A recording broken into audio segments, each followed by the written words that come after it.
ನಮಸ್ಕಾರ ವೀಕ್ಷಕರೇ, BMTV news ಕನ್ನಡಕ್ಕೆ ಸ್ವಾಗತ. ನಾನು ವಿಜಯಲಕ್ಷ್ಮಿ.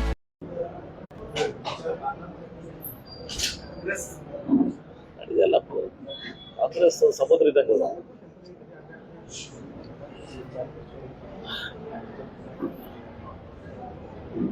ಜಿಲ್ಲಾ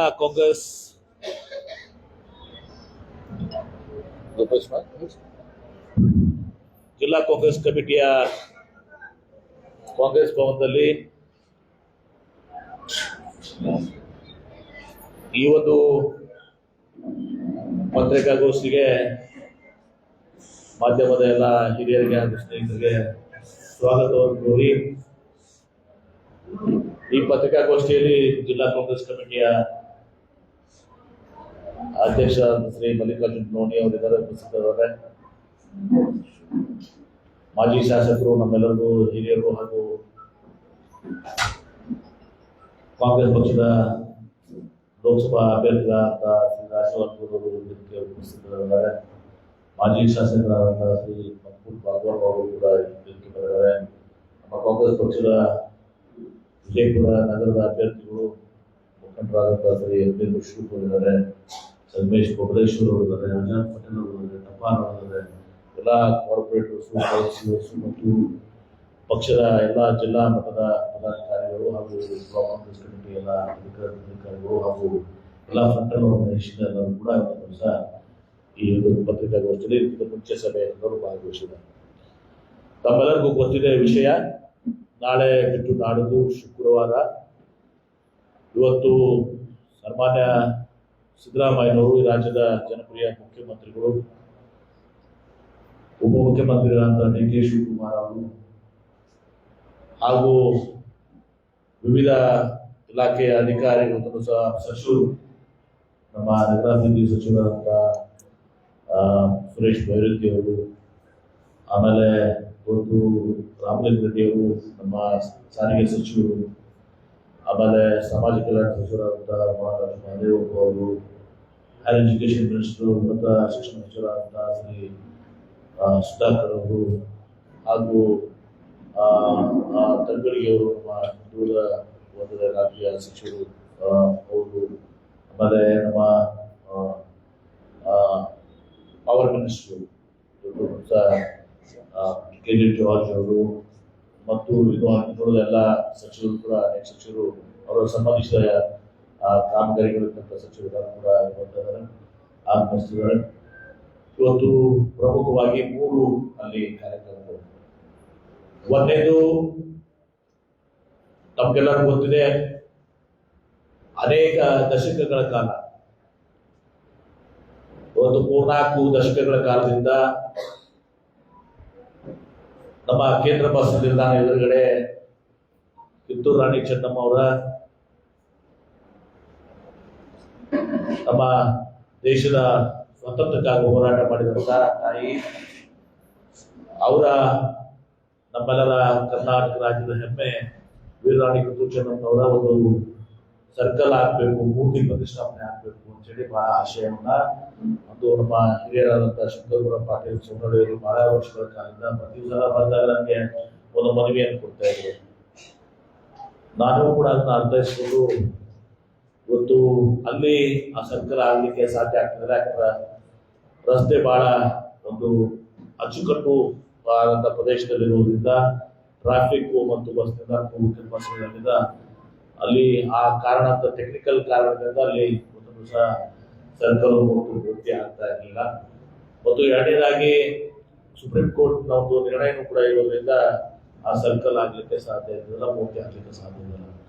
ಹೀಗಾಗಿ ನಾನು ಒಂದು ದಿವಸ ನಿರ್ಣಯ ಮಾಡಿ ಒಂದು ಬಸ್ ಸ್ಟ್ಯಾಂಡ್ ನಲ್ಲಿ, ಕೇಂದ್ರ ಬಸ್ ನಿಲ್ದಾಣದಲ್ಲಿ ಆ ರಸ್ತೆಗೆ ಎದುರುಗಡೆನೆ ಒಂದು ದಿವಸ ರಾಣಿ ಚೆನ್ನಮ್ಮನವರ ಒಂದು ಮೂರ್ತಿ ಆಗ್ಬೇಕು ಅಂತೇಳಿ ನಾನು ಪ್ರಸ್ತಾವನೆಯನ್ನ ಇವತ್ತು ಮುತುವರ್ಜಿ ವಹಿಸಿ ನಾನು ನಮ್ಮ ಏನು MD ಅವರ ಗುಲ್ಬರ್ಗ ನಮ್ಮ MD ಅವರಿಗೆ ಅಂದು ಇದು ಮಾಡಿಸಿ ಅವರಿಂದ ಒಂದು ಆದೇಶವನ್ನ ಮಾಡಿ ಪ್ರಪೋಸಲ್ ಮಾಡಿ ಸರ್ಕಾರ ಕಳಿಸಿ ಒಂದು 60/40 60/40 ಒಂದು ಜಮೀನನ್ನ ಒಂದು ನುಸಾದನ್ನ ಮುಂದೆ ನಂತರ ಎಲ್ಲ ಮುಖ್ಯಮಂತ್ರಿಗಳಿಗೆ ಎಲ್ಲರಿಗೂ ಹೇಳಿ ಶಿಕ್ಷೆಯನ್ನು ಕೊಡಿಸಿ ಅವತ್ತು ಮುಖ್ಯಮಂತ್ರಿಗಳಾದ ಸಿದ್ದರಾಮಯ್ಯ ಅವರು 2013-18 ಅವಧಿಯಲ್ಲಿ ಅವರು ಮತ್ತು ಕೂಡ ಸಂಗಮ ಶ್ರೀಗಳು ಪಂಚಮಸಾಲಿ ಜಗದ್ಗುರುಗಳು ಇವತ್ತು ಬಸವರಾಜ ಸ್ವಾಮೀಜಿಯವರು ಇವತ್ತು ಎಲ್ಲರೂ ಕೂಡ ನಾವು ಅಡಿಗಲ್ಲನ್ನ ಹಾಕಿದ್ವಿ.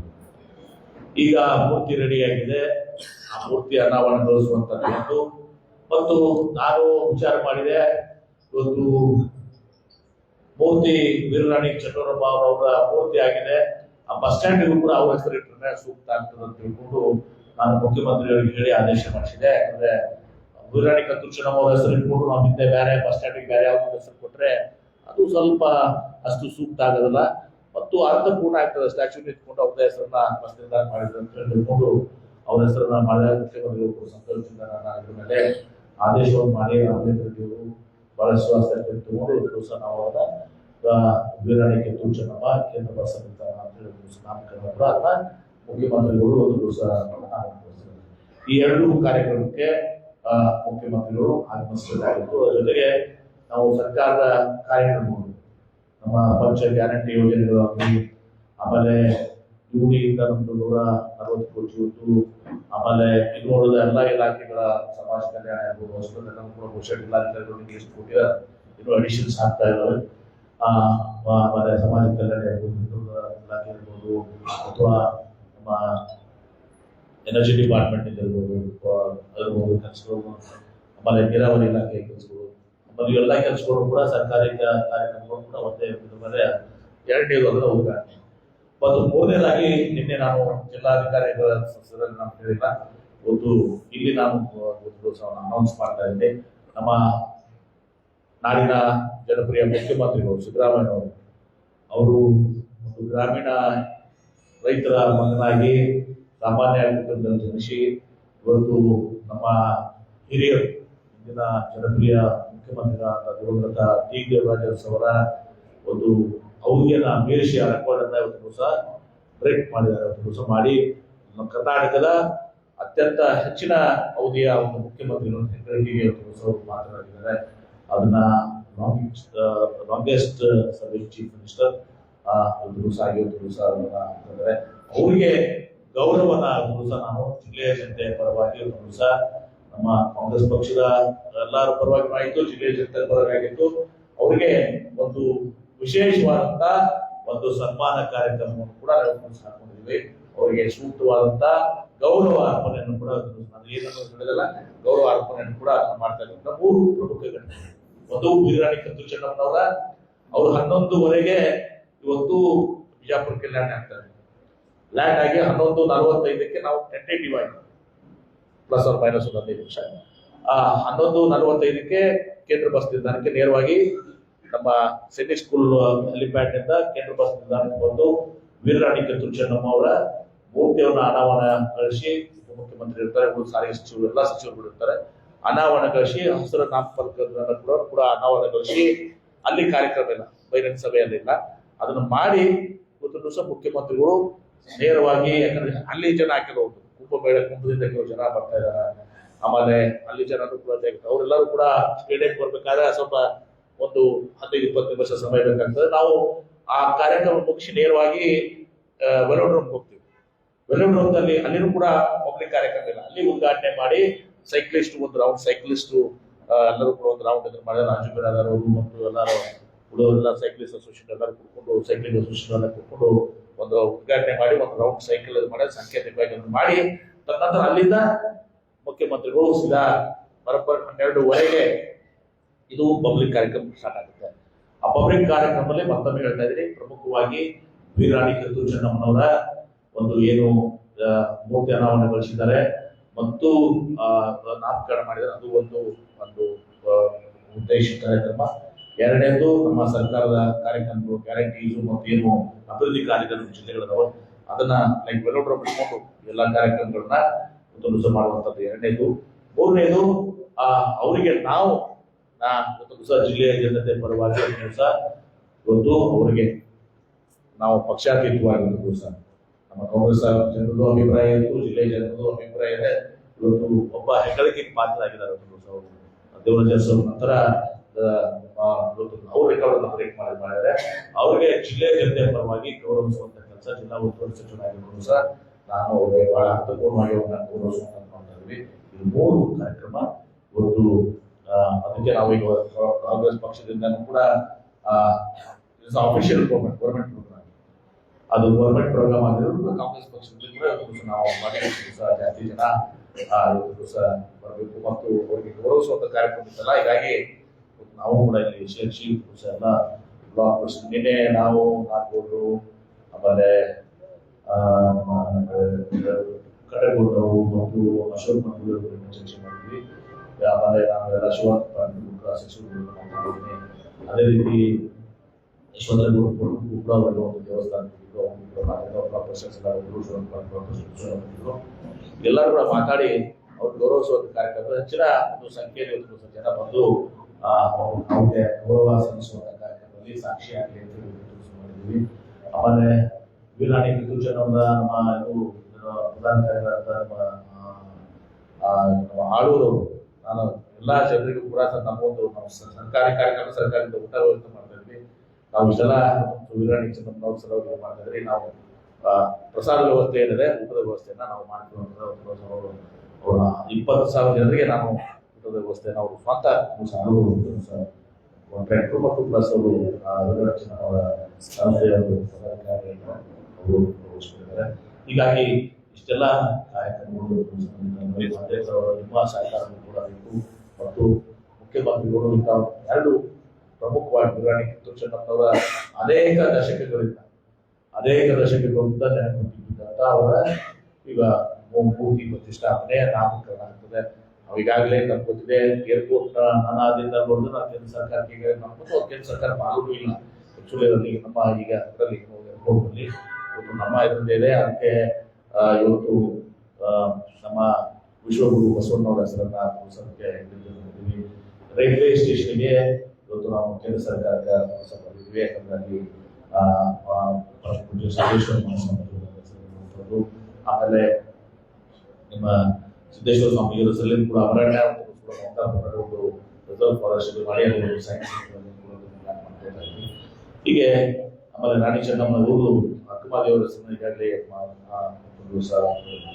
ನಮ್ಮ ವಿಶೇಷವಾಗಿ ಅಲ್ಪಸಂಖ್ಯಾತ ಬಂಧುಗಳು ಕೂಡ ನಮ್ಮ ಇಬ್ರಾಹಿಂ ಆದಿಲ್ ಶಾಹಿ ಅವರು ಮಾಡಿದ್ದಾರೆ. ಆದಿಲ್ ಶಾಹಿ ಸಲುವಾಗಿ ಒಂದು ಏನಾದ್ರು ಮಾಡಬೇಕು, ಅವರ ಸಮಗ್ರ ಸಾಹಿತ್ಯಗಳು ನಾವು ಮಾಡಿದ್ರು ಕೂಡ ಇನ್ನೊಂದು ಏನಾದ್ರು ಇಬ್ರಾಹಿಂ ಆದಿಲ್ ಶಾಹಿ ಅವರ ಸಲುವಾಗಿ ಸ್ಮರಣೆಗಾಗಿ ಏನಾದ್ರು ಮಾಡಬೇಕು ಅಂತ ಕೂಡ ಅದನ್ನು ಕೂಡ ಮುಂದಿನ ಮಾಡ್ತೀವಿ, ಅದನ್ನು ಕೂಡ ಮಾಡ್ತೀವಿ.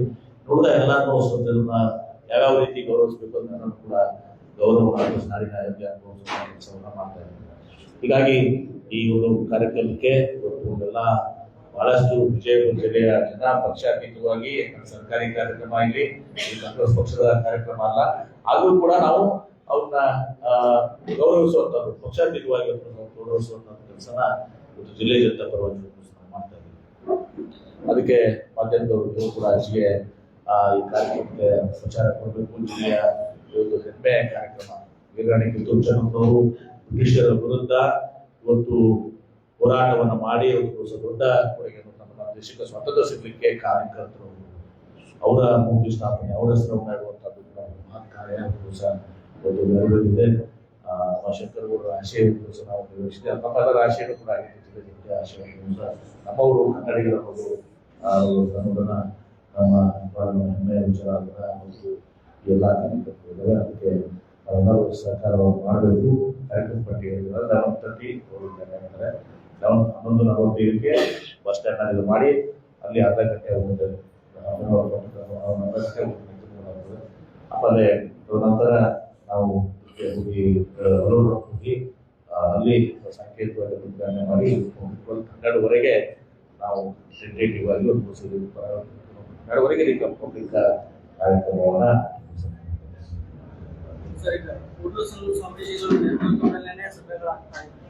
ಸಿದ್ದರಾಮಯ್ಯ ಅವರ ಕೈಯಿಂದ ಉದ್ಘಾಟನೆ ಬೇಡ ನಿನ್ನೆ ಮತ್ತು ಇವತ್ತು 2 ದಿನಗಳ ಕಾಲ ನೋಡಿ. ಕೂಡಲಸಂಗಮ ಸ್ವಾಮೀಜಿಯವರು, ಯತ್ನಾಳ್ ಅವರು, ಉಳಿದ ಎಲ್ಲ ಸಂಘಟನೆಗಳು ಕೂಡ ಮಾತನಾಡಿದ್ದಾರೆ. ನಾನು ಮಾತನಾಡಿದ್ದೀನಿ.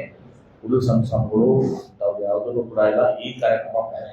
ಇದು ವೀರರಾಣಿ ಕಿತ್ತೂರು ಚೆನ್ನಮ್ಮ ಯಾವುದೇ ಒಂದು ಸಾಮಾಜಿಕ ಸ್ಥಿಮಿತ ಅಲ್ಲ. ವೀರರಾಣಿ ಚೆನ್ನಮ್ಮ ಇಡೀ ಭಾರತ ದೇಶದ ಆಸ್ತಿ, ನಮ್ಮೆಲ್ಲರ ಹೆಮ್ಮೆ ಆಸ್ತಿ. ಅದಕ್ಕೆ ಈ ಕಾರ್ಯಕ್ರಮಕ್ಕೆ ಅವ್ರು ಯಾವುದೂ ಅಭ್ಯಂತರ ಇಲ್ಲ. ಅವರು ಕೂಡ ಕೂಡಲ ಸಂಗಮ ಸ್ವಾಮೀಜಿಯವರು ಕೂಡ ಭಾಗವಹಿಸ್ತಾ ಇದ್ದಾರೆ. ಕೂಡಲ ಸಂಗಮ ಸ್ವಾಮಿಗಳು, ಹರಿಹರ ಸ್ವಾಮೀಜಿಯವರು, ನಮ್ಮ ಇಲ್ಲಿ ವಿಜಯಪುರದ ನಮ್ಮ ಸಿದ್ದೇಶ್ವರ ಆಶ್ರಮದವರು, ಜ್ಞಾನದರ್ಶನ ಸ್ವಾಮಿಗಳು ಸೇರಿದ್ರು ಸಹ ಬಸವಲಿಂಗ ಸ್ವಾಮಿಗಳು ಕೂಡ ಎಲ್ಲರೂ ಭಾಗವಹಿಸ್ತಾರೆ. ಹಾಗೆ ಯಾವುದು ಭಿನ್ನಾಭಿಪ್ರಾಯಗಳಿಲ್ಲ. ಈಗ ಯಾರೋ ಒಬ್ಬರಿಬ್ಬರು ಮಾಡಿದ್ರೆ ಅದಕ್ಕೆ ಸಂಬಂಧ ಇಲ್ಲ. ಕಿತ್ತೂರು ರಾಣಿ ಚೆನ್ನಮ್ಮನವರು ದೇಶದ ಆಸ್ತಿ, ದೇಶದ ಸಲುವಾಗಿ ಹೋರಾಟ ಮಾಡಿದಂಥವ್ರು. ಹೀಗಾಗಿ ಅವ್ರದ್ದೇನದ ಅದು ಬೇರೆ.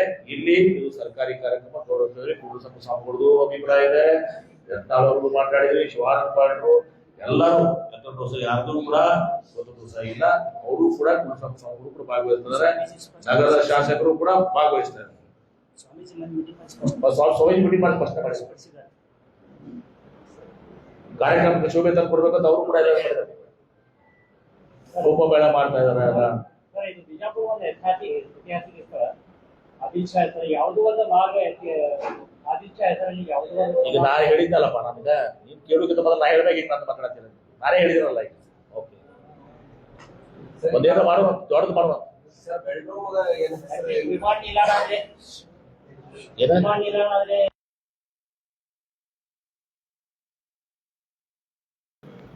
ನಾನು ಹೇಳಿದ್ನಲ್ಲಪ್ಪ, ಮಾರ್ಚ್ ನಲ್ಲಿ ಮಾಡ್ತೀವಿ ಅಂತ.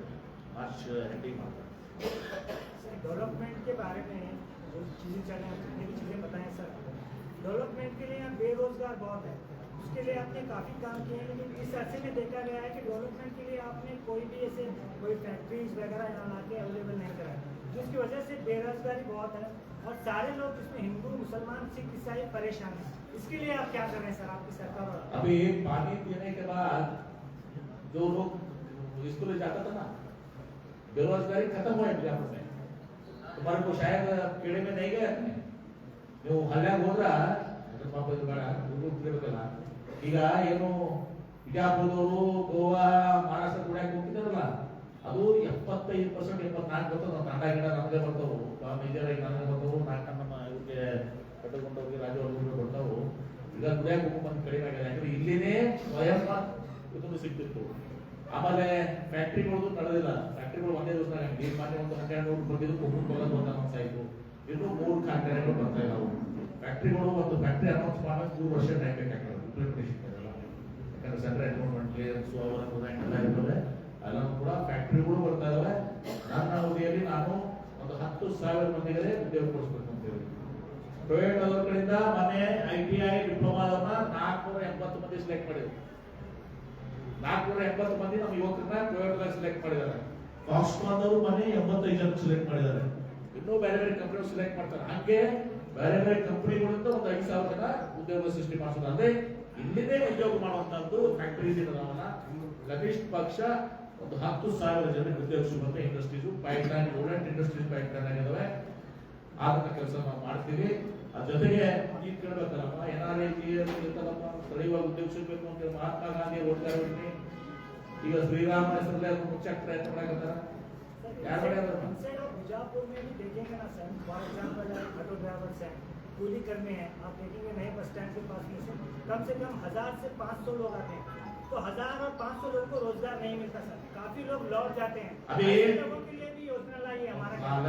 हम रोजगार लेके आया था, नरेंद्र मोदी जी बंद कर नरेगा का योजना इतना अच्छा योजना था, उसके लिए करता था, वो सबको सत्यानाश करके राम के नाम पे उसको बढ़ाने का नहीं था, राम के नाम से उसको.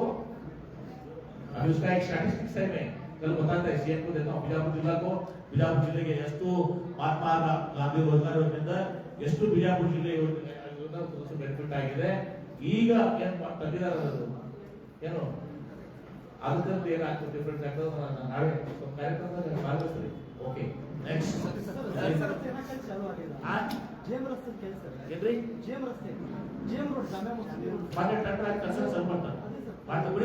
ಇಂಡಿವಿಜುವಲ್ ಕ್ವಶನ್ಸ್ ಕೂಡ ಮಾಡ್ತಾ ಇದೀವಲ್ಲ ಅದಕ್ಕೆ. ಆಮೇಲೆ ಮುಸ್ಲಿಮ್ಸ್ ವರ್ಲ್ಡ್ ನಾನು ಹೇಳಿದ್ದಲ್ಲ, ಹಿಂದೆ ಸ್ವಲ್ಪ ಕಡಿಮೆ ಕೆಲಸಗಳಾಗಿತ್ತು. ಈ ಸಲ ನಾನು ಮ್ಯಾಕ್ಸಿಮಮ್ ಅವ್ರಿಗೂ ಕೂಡ ವಾರ್ಡ್ಸ್ದಲ್ಲಿ ಇದು ಮಾಡ್ತಾ ಇದ್ದೀನಿ. ಯಾಕಂದ್ರೆ ಅವ್ರು ಕೆಳಮಟ್ಟದಲ್ಲಿದ್ದಾವೆ ಪಾಪ. ನೀರಿನ ನೀರು ಹಸರ ಮಾಹಿತಿ ಎಲ್ಲ ನೀರ ನಿಂತಿತ್ತು. ಎಲ್ಲರೂ ನಾನು ಗೊತ್ತಲ್ಲ ಅದು ಏನ್ ಮಾಡ್ಬೇಕು ಅಂತ ನಾವು ಮಾಡ್ತಾ ಇದ್ದೀವಿ. ತಿಡುಗುಂದಿ ರೈತರ ಏನು ಪ್ರತಿಭಟನೆಯನ್ನು ಮಾಡಿದ್ರು ಲಾಸ್ಟ್ ಆಯ್ತು ನಮ್ಮ ಮನೆ ಎದುರಿಗೆ ಬಂದು, ಅದ್ರ ಗುರ್ತಾಗಿ ಸ್ಪಷ್ಟೀಕರಣ ಸಿಗಲಿಲ್ಲ. ಮುಖ್ಯಮಂತ್ರಿ ಅವರಿಗೆ ಏನಾದರೂ ಅದು ಫೈನಲ್ ಆಗ್ತದೆ? ನೋಡಿ ನಾನು ಅಂತ ಹೇಳ್ತಾರ ತಿರುಗುಂದಿ ರೈತರು ಅಲ್ಲಿ ಭೂಮಿ ಬೇರೆ ಎಷ್ಟೈತಿ. ನಾವು ಕನ್ನಡ ಮಹಾರಾಷ್ಟ್ರದಲ್ಲಿ ಒಂದು ಏನು ಪಾರ್ಕ್ ಮಾಡಿದ್ದೀವಿ ಬೋರ್ಡರ್ನಲ್ಲಿ, ಬೆಳಗಾವಿ ಪಾರ್ಕ್ನಲ್ಲಿ ಬಹಳ ಯಶಸ್ವಿಯಾಗಿದೆ. ಈಗ ಅಲ್ಲಿ ನಾವು ಏನೋ ತಿರುಗುಂದಿಯಲ್ಲಿ ಹೊಸ ಇದು ಮಾಡ್ತಾ ಇದ್ದೀವಿ. ಈಗ 23 ಏನಾಗಿದೆ 23/3 ಸಂದರ್ಭದಲ್ಲಿ ಯಾವ್ಯಾವ ಊರನ್ನ ಏನೇನು ಅಲ್ಲಿ ಅಭಿವೃದ್ಧಿಗಳಾಗಿದ್ರೆ ಏನಾಗಿದೆ ಇದ್ರೆ ಪದ್ಧತಿ ಇದೆ. ನಾನು ಹೇಳ್ಬಾರ್ದನ್ನ ಮಾಡ್ತೀವಿ. ಅದ್ರ ಜೊತೆಗೆ ಇವತ್ತು ಅಲ್ಲಿ ಭೂಮಿ ಬೆಲೆ ಎಷ್ಟದ ಮತ್ತಷ್ಟು ಸುದ್ದಿಗಾಗಿ ನೋಡ್ತಾ ಇರಿ BMTV ನ್ಯೂಸ್ ಕನ್ನಡ. ಲೈಕ್ ಮಾಡಿ, ಸಬ್ಸ್ಕ್ರೈಬ್ ಮಾಡಿ, ಶೇರ್ ಮಾಡುವುದು ಮರಿಬೇಡಿ. ಎಲ್ರಿಗೂ ನಮಸ್ಕಾರ. ನಾನು ನಿಮ್ಮ ನಿರೂಪಕಿ ಸವಿ ಪ್ರಕಾಶ್ ಮಾತಾಡ್ತಾ ಇದ್ದೀನಿ. ಅಂತಾರಾಷ್ಟ್ರೀಯ ಮಟ್ಟದಲ್ಲಿ ಬಹಳಷ್ಟು ಕಾರ್ಯಕ್ರಮಗಳನ್ನ ನಿರೂಪಣೆ ಮಾಡಿದ್ದೀನಿ. ಮೋದಿಜಿಯವರ ಕಾರ್ಯಕ್ರಮ ನಿರೂಪಣೆ ಮಾಡಿದ್ದೀನಿ. ನನಗೊಂದು ಖುಷಿ ವಿಚಾರ ಅಂತ ಹೇಳಿದ್ರೆ, ನಮ್ಮ ಭಾಸ್ಕರ್ ಅವರು BMTV ಅಂತ ಹೇಳಿ ಒಂದು ಯೂಟ್ಯೂಬ್ ಚಾನೆಲ್ ನ ಓಪನ್ ಮಾಡಿದ್ದಾರೆ. ಈ BMTV ಕನ್ನಡ ಯೂಟ್ಯೂಬ್ ಚಾನೆಲ್ ಇದೆಯಲ್ಲ, ಅಲ್ಲಿ ಎಷ್ಟು ಮಾಹಿತಿಯನ್ನ ಕೊಡುತ್ತೆ, ಎಷ್ಟು ವಿಚಾರವಂತಿಕೆ ಇರುತ್ತೆ, ಎಷ್ಟು ನಮ್ಮ ಕನ್ನಡ ಪರ ಅಭಿಮಾನ ಇರುತ್ತೆ ಅಂತ ಹೇಳಿದ್ರೆ, ಆ ಯೂಟ್ಯೂಬ್ ಚಾನೆಲ್ ನ ನೋಡ್ತಾ ಇದ್ರೆ ತುಂಬಾ ಖುಷಿ ಆಗುತ್ತೆ. ಎಲ್ಲ ಕನ್ನಡ ಅಭಿಮಾನಿಗಳು, ನಮ್ಮ ಕನ್ನಡಿಗರು, ನನ್ನ ಯುವ ಕನ್ನಡ ಸ್ನೇಹಿತರು, ದಯಮಾಡಿ BMTV ಕನ್ನಡ ಯೂಟ್ಯೂಬ್ ಚಾನೆಲ್ ನ ಸಬ್ಸ್ಕ್ರೈಬ್ ಆಗಿ ಫಾಲೋ ಮಾಡಿ. ಅತಿ ಹೆಚ್ಚು ಕನ್ನಡಕ್ಕೆ ಸಂಬಂಧಪಟ್ಟಿರುವಂತಹ ಮಾಹಿತಿಗಳು ಬರ್ತಿರುತ್ತೆ. ಅದನ್ನ ಮರಿ ತಿಳ್ಕೊಳ್ಳೋದಕ್ಕೆ ನನ್ನ ಮೂಲಕ ನಮ್ಮ ಜ್ಞಾನಾರ್ಜನೆಯನ್ನ ಮಾಡ್ಕೊಳ್ಳೋಣ. ಏನಂತೀರಾ? ನಾನು ಸವಿ ಪ್ರಕಾಶ್, ಚಂದನ ವಾಹಿನಿಯ ನಿರೂಪಕಿ.